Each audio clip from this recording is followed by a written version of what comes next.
আয়োজিত একটা রিট পিটিশনের চূড়ান্ত শুনানি অন্তে একটা রায় দিয়েছেন। সেই রায়ের মধ্যে তারা বলেছেন যে নির্বাচন কমিশন এবি পার্টির নিবন্ধনের যে দরখাস্তটিকে নামঞ্জুর করে নিবন্ধন বঞ্চিত করেছিলেন, সেই আদেশটিকে সংবিধান পরিপন্থী, অবৈধ, খামখেয়ালিপূর্ণ এবং ন্যায় বিচারের পরিপন্থী হয়েছিল। এই মর্মে তাদের সেই সিদ্ধান্তটিকে অবৈধ ঘোষণা করেছেন। একই সাথে আদালত বাংলাদেশের নির্বাচন কমিশনকে নির্দেশ দিয়েছেন অবিলম্বে আমার বাংলাদেশ পার্টি বা এবি পার্টিকে নির্বাচন কমিশনের অধীনে একটা রাজনৈতিক দল হিসেবে নিবন্ধন প্রদানের জন্য নির্দেশ প্রদান করেছেন। এটা হচ্ছে মোটা দাগের আদেশ। এটা কোনো টাইম উল্লেখ না করে বলেছেন ফোর্থ, মানে হচ্ছে এখন থেকে জাজমেন্টটা পাওয়া মাত্র এবি পার্টিকে এই নিবন্ধনটা দেওয়ার জন্য নির্দেশ দিয়েছেন হাইকোর্ট। নির্বাচন কমিশন কেন বাতিল করেছিল আর হাইকোর্টের যুক্তিটা কি ছিল? দেখুন, নির্বাচন কমিশন বাতিল করেন। আপনারা জানেন যে নির্বাচন কমিশন গত নির্বাচনের আগে রাজনৈতিক দলসমূহকে যারা নিবন্ধন পেতে আগ্রহী তাদেরকে নিবন্ধনের জন্য আবেদন করার জন্য একটা সার্কুলার ইস্যু করেছিল। সেই সার্কুলারের ভিত্তিতে বাংলাদেশের অনেক রাজনৈতিক দল ইলেকশন কমিশনের আন্ডারে নিবন্ধন পাওয়ার জন্য দরখাস্ত করেছিল। তার মধ্যে আমার বাংলাদেশ পার্টিও সেখানে দরখাস্ত করেছিল। ৯৩টি রাজনৈতিক দল সেখানে তালিকাভুক্ত হয়েছিল দরখাস্ত যারা করেছিল নিবন্ধন প্রাপ্তির জন্য। এই নিবন্ধন প্রাপ্তির দরখাস্তের সাথে প্রত্যেকটা রাজনৈতিক দলকে বিপুল পরিমাণে ডকুমেন্ট জমা দিতে হয়।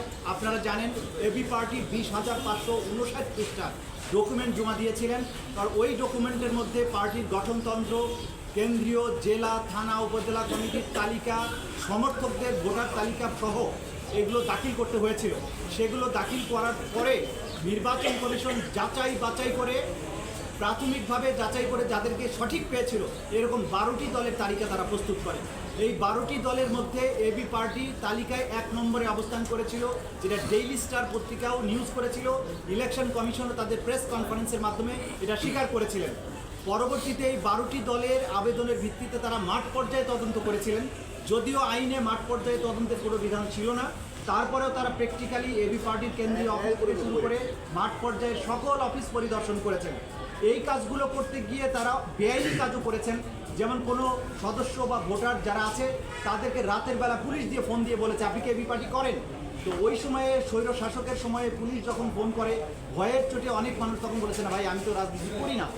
এই জাতীয় হয়রানির প্রতিবাদে আমরা ইলেকশন কমিশনকে বলেছিলাম যে আপনারা তদন্ত করবেন ভালো কথা, কিন্তু পুলিশ দিয়ে মানুষকে যদি ফোন করান তাহলে এইটা কোনো সঠিক তদন্ত হবে না। সেই দরখাস্তগুলো আমরা এই পিটিশনে সংযুক্ত করেছিলাম। তো যাই হোক, সমস্ত ফিল্ড লেভেলের রিপোর্ট সহ এবং আমাদের দাখিলকৃত কাগজের পরে আইন হচ্ছে যদি এই কাগজপত্রে কোনো অসঙ্গতি না থাকে এবং কোনো দলের নিবন্ধনের ব্যাপারে আর কেউ আপত্তি না জানায়, ইলেকশন কমিশনের একমাত্র দায়িত্ব যে ২০০৮ সালের যে নিবন্ধন বিধিমালা আছে সেই অনুযায়ী রাজনৈতিক দলকে অবশ্যই তার নিবন্ধন দিতে হবে।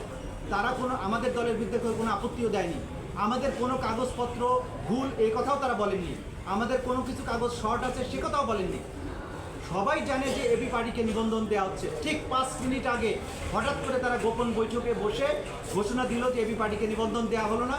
দুটো রাজনৈতিক ভুলখোর দল, যারা জানেন, আপনারা নাম জানেন, আমরা অন্য দলের নাম নিতে চাই না, যে দলগুলোর মাঠে কোনো অস্তিত্ব নেই, যাদের কোনো রাজনৈতিক কর্মকাণ্ড আজ পর্যন্ত নেই, তাদের নিবন্ধন দেওয়া হয়েছিল।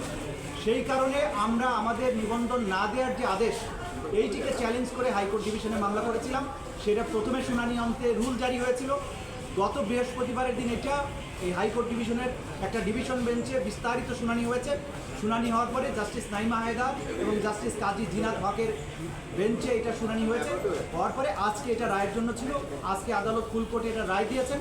নির্বাচন কমিশনের আমাদেরকে নিবন্ধন না দেওয়ার যে সিদ্ধান্ত সেটাকে অসাংবিধানিক বলেছেন, অযৌক্তিক বলেছেন, খামখেয়ালিপূর্ণ বলেছেন এবং বলেছেন এটা জাস্টিস অ্যান্ড ফেয়ারনেসের যে নীতি তার বাইরে গিয়ে এটা করা হয়েছে।